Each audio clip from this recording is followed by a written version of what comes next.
MCA શરૂ કર્યું છાણા અને ગૌસ્ટિકનું વિતરણ।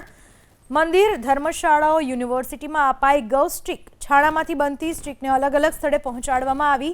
350 કિલો જેટલી ગૌસ્ટિકનો જથ્થો સીએનસીડી વિભાગે પહોંચાડ્યો। 2 દિવસથી અનેક ધર્મશાળા, ભોજનાલયમાં ગેસની અછતના બોર્ડ લાગ્યા છે। હજુ પણ 1000 કિલો ગૌસ્ટિક અલગ અલગ સ્થળે પહોંચાડી શકાય એ પ્રકારનું આયોજન।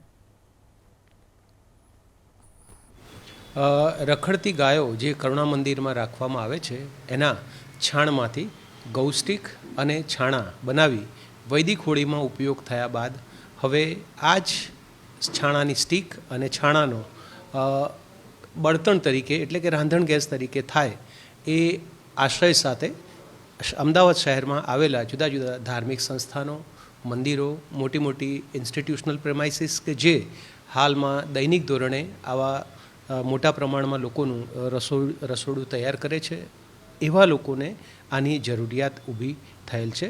તો આ ગૌ સ્ટીક અને છાણા એક બળતણ તરીકે અને રાંધણ ગેસના ઓપ્શન તરીકે ઉપયોગમાં લેવાય તે આશયથી આપણી આ સીએનસીડી વિભાગ દ્વારા તેમના સુધી આ પહોંચાડવાની વ્યવસ્થાનું એક પાયલોટ પ્રોજેક્ટ સીએનસીડી વિભાગે શરૂ કરેલ છે।